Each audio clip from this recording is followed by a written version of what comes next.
As always, we're just gonna talk about the lens and I'm gonna show you images that I've taken using this lens paired with a Leica SL2S. And in the description down below, there is a link to a Google Drive folder you can request access to and then download the DNG files taken with the 75mm f2 Summicron-SL paired with the Leica SL2S to really get a better sense on if this lens/camera combination is right for you and helping you create the types of images you ultimately want to present to the world. So that's there for you if you want to check that out. And I'm going to do a compare and contrast between this lens and the 50mm 1.4 Summilux, because the 28mm Summicron, the 35mm Summicron, and the 50mm Summicron seem to render out very similarly. So if this focal length is not right for you, the images that those three other lenses render out would be very similar from what I've researched. But there are key differences with the 1.4 Summilux that I think are important to point out, which is why I'll do a quick compare and contrast between those two lenses. I'm RentonVlogs, aka TheSuperMediocre, and let's jump right into talking about the 75mm f2 Summicron-SL APO spherical lens. Right words, wrong order, you get it. Let's just get the negatives out of the way. As always, one of the negatives is the price. Beyond that, there are none. So it's expensive brand new. I always recommend buying used. That is an easy way to save thousands of dollars on a great piece of equipment that is built to last. Just buy in excellent condition from a reputable dealer and you'll be good to go. If you're at all concerned, pay a little bit more for the extended warranty. Beyond that, I don't really know what the negatives to this lens would be. Where it does seem to come up a little bit short in some situations is within that low light capability. However, if you have stage lights, if you have any designated lights or you shoot with a flash, you will not have an issue shooting at f2 by any means whatsoever. I really like the way the skin tones render out on the f2 Summicron versus the 1.4 Summilux.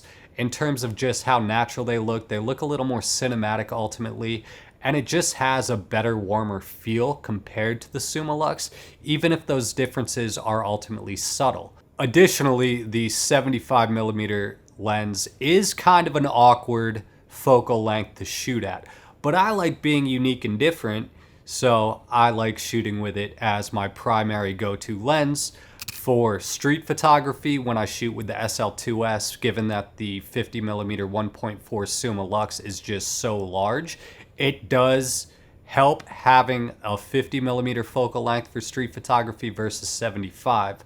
However, the 75mm, in my opinion, does look better than the 1.4 Summilux overall when capturing photos in daylight. You will notice subtle details within the Summilux that'll stand out a little more, specifically within shadows and darker areas. If you're shooting in a controlled environment in low light, same thing applies. You will notice more details where there's less light and in shadowy areas versus the Summicron, which will have more of just a blacked out area in those low light areas. But if you have a subject, say on a stage, you're shooting a concert, you're shooting at a comedy club, the f2 Summicron's not gonna have any performance-based issues. It looks outstanding, it's incredibly sharp, and the overall feeling of the lens is fantastic in terms of the balance between the body of the camera and the lens up front. It doesn't feel too top heavy, where the Summilux would feel a little bit top heavy just given the size of the overall lens. And it has helped me capture some of my favorite images that I've ever taken. Shooting with it on the street, walking up and down, you're not gonna intimidate people using this lens. It's not that noticeable. Your hand, for the most part, will cover a large portion of the lens when shooting if you choose to shoot up to your eye, which I recommend doing because 75mm shooting from the hip is a very difficult thing to accomplish. You can absolutely do it. It's just very difficult to hit your shots versus looking through the viewfinder, moving your body around and getting your framing right that way, which is my personal preference when taking a photograph. Let's take a look at both of them real quick. So this is the 50mm 1.4 Summilux. It is very large, it is very heavy. When you put it on the SL2S, it does become a top-heavy camera. Your hand cannot really cover this. People will see you shooting with this lens and shy away. The f2 Summicron is substantially smaller, not quite as long, and when you shoot with it, your hand does end up covering a big portion of the lens, so it does help hide the lens and the camera body. That doesn't happen with the 50mm 1.4 Summilux. So that is another consideration, especially if you like shooting street photography. You will go more unnoticed shooting with the 75 f2 than you will with the 50mm 1.4 Summilux. Additionally, that weight over time will bother people if you're out there for long periods of time. If you have the camera around your neck, you definitely feel it. You just have to weigh your own personal preferences on if that bothers you too much or not. Between these two lenses, I do slightly prefer the 75mm Summicron over the 50mm Summilux. I have another video focused on the 1.4 Summilux with downloadable DNG files that you can check out and get a better sense on that lens overall. But when you get into those dark situations, when you get into those situations that do require you to have a lens that is capable with available light only, the Summilux 1.4 is definitely going to outperform the 75mm f2 Summicron. So that is the primary consideration I think people should ask themselves when debating between the two lenses, if they are between the two lenses.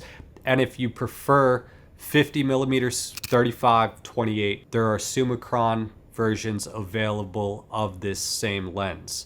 But the 75mm does have its advantages, in my opinion, being that you can stand further away from your subject, so you don't have to be directly up in the action, especially if you're not a fan of cropping into your images. So especially for like events and weddings where you want to capture people in their natural aesthetic, you can kind of stand back and still get your frame.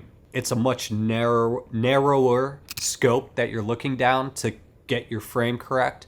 But that's kind of what I like about it. I like camera equipment that makes me think before taking a shot. It feels special to shoot with. But that's the fun stuff about photography. We get to make choices and we get to decide what we like best and what will work best for us. So that about sums it up on this lens. Pretty quick. I hope you found this video somewhat insightful and helpful. If you did, feel free to like, comment, and subscribe. I'd love to know your thoughts around this camera, this lens, ones like it, or things you look for within photography. Feel free to join the conversation down below. I think it's awesome that people have been engaging and involving themselves in the conversations. Everybody's been really cool. So I appreciate that, and keep it up. It's pretty awesome. And I want to say thank you. We broke the 800 mark, so we're approaching that 1,000 subscriber mark, which is pretty awesome. And yeah, I got a lot of stuff that is in the works and videos I'm editing. Still working on some short form documentaries. I got the Canon EOS 1DS Mark III video coming up. I'm wrapping that up soon.